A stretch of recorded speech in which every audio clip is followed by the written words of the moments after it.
उत्तर प्रदेश विधानसभा चुनाव में ज्यादा वक्त बचा नहीं है। ऐसे में चुनावी गणित क्या कहता है और चुनावी गणित के दौरान यूपी के मुसलमान किस पर मेहरबान, मुस्लिम वोट बैंक किधर जाने वाला है, क्योंकि इस बार 3 नहीं बल्कि 4 पार्टियों का दावा मुस्लिम वोट बैंक पर यहां पर सामने आ चुका है।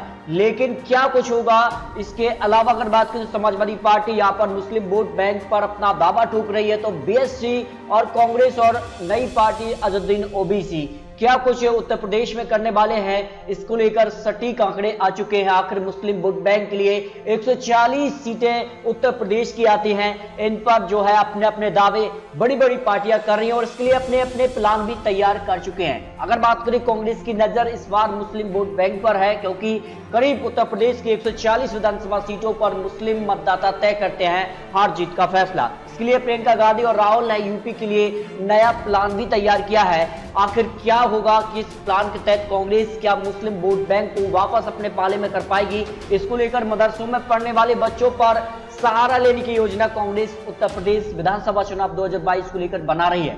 लेकिन क्या वाकई उत्तर प्रदेश के मुसलमान कांग्रेस का साथ देंगे या फिर जो उनके लिए समाजवादी पार्टी है उसके साथ जाएंगे, या फिर अजहरुद्दीन ओवैसी जो नई पार्टी निकलकर आई है क्या उसके साथ जाएंगे, इसको लेकर चुनावी गणित क्या कहता है। आखिर क्या होने वाला है उत्तर प्रदेश के लिए, क्योंकि उत्तर प्रदेश काफी महत्वपूर्ण है और ये लगभग मिनी लोकसभा चुनाव भी माना जाता है, क्योंकि सबसे ज्यादा सीटें यहां से आती हैं 403 सीटों पर। क्या है चुनावी गणित, इसको भी समझाते हैं। देखिए, मुस्लिम आबादी की अगर बात करें तो पश्चिमी यूपी में अहम फैक्टर काफी महत्वपूर्ण हो जाता है और यहाँ पर लगभग 140 विधानसभा सीटों पर काफी महत्वपूर्ण है। यूपी के मुसलमान किस पर मेहरबान, इसके लिए आपको यहाँ पर जिले बाय आंकड़े दिखाते हैं कि आखिर किस जिले में कितने प्रतिशत है और किस प्रकार का यहाँ पर दावा बड़ी बड़ी पार्टियां इनके पाले में करती नजर आ रही हैं। यहाँ पर बात करें तो मुरादाबाद के लिए 51% मुस्लिम मतदाता आते हैं, रामपुर में करीब 50%, बिजनौर में 43%, सहारनपुर में यहाँ पर 42% यहाँ पर मुस्लिम आते हैं, जबकि मेरठ में 34%, संभल में 32% और हापुड़ में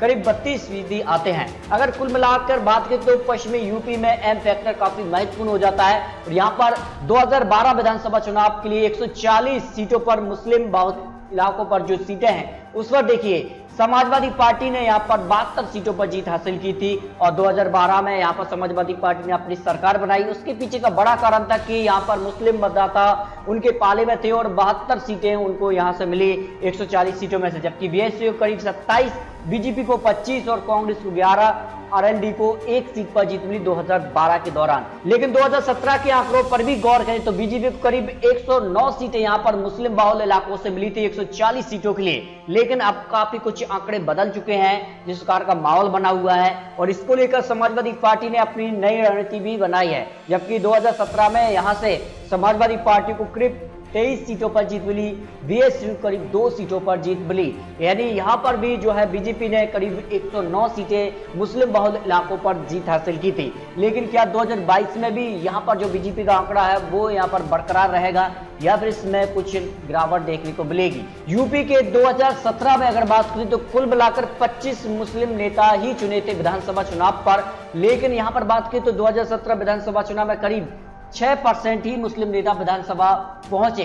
इसको लेकर यहां पर जो है जिस प्रकार से अजहरुद्दीन ओवैसी ने रणनीति बनाई है और समाजवादी पार्टी ने रणनीति बनाई है, उस दौरान यहां पर कुछ आंकड़े बदल सकते हैं। 2017 में अगर बात करें तो 145 सीटों में से बीजेपी को करीब 108, समाजवादी पार्टी को 29, बीएसपी को 3 और कांग्रेस को यहां पर करीब 3 सीटों पर ही जीत मिली थी 2017 में, जो मुस्लिम बहुल इलाके रहे हैं। इसके अलावा अगर बात करें तो पश्चिमी यूपी में जाट फैक्टर काफी महत्वपूर्ण हो जाता है और यहाँ पर कृषि बिल को लेकर जिस प्रकार का यहाँ पर आंदोलन देखने को मिला है, क्योंकि यहाँ पर बात करें तो जो यहाँ पर राकेश टिकैत हैं वो यहाँ पर पश्चिमी यूपी से ही आते हैं। ऐसे में जो 3 कृषि कानून से नाराजगी दिखी है किसानों को लेकर, वो कहीं ना कहीं बीजेपी को बड़ा झटका दे सकती है, क्योंकि यहाँ से बीजेपी ने 2017 में ज्यादा सीटें जीत हासिल की थी। लेकिन इस बार बीजेपी को बड़ा झटका लग सकता है, जिस प्रकार का आंदोलन देखने को मिला है और यहाँ पर जो समय समय पर यहाँ पर सरकार को चुनौती देते भी नजर आए हैं। आखिर उत्तर प्रदेश में क्या कुछ होने वाला है, क्योंकि मुस्लिम आबादी 140 विधानसभा सीटों पर अपना असर दिखाती है और 140 सीटों पर जिस प्रकार का आंकड़ा 2012-2017 में मिला है, क्या 2022 में देखने को मिलेगा या नहीं।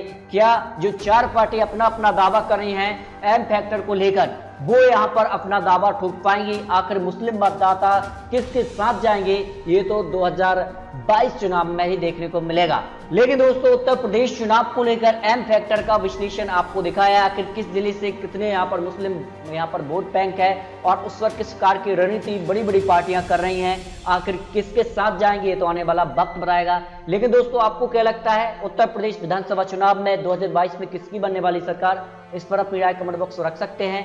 क्या कृषि कानून जो है यहाँ पर बड़ा मुद्दा यूपी के अंदर बनेगा, इस पर भी अपनी राय रखिए। और इसी प्रकार लेटेस्ट अपडेट के लिए अगर आपने चैनल को सब्सक्राइब नहीं किया तो चैनल को सब्सक्राइब भी कर लीजिए।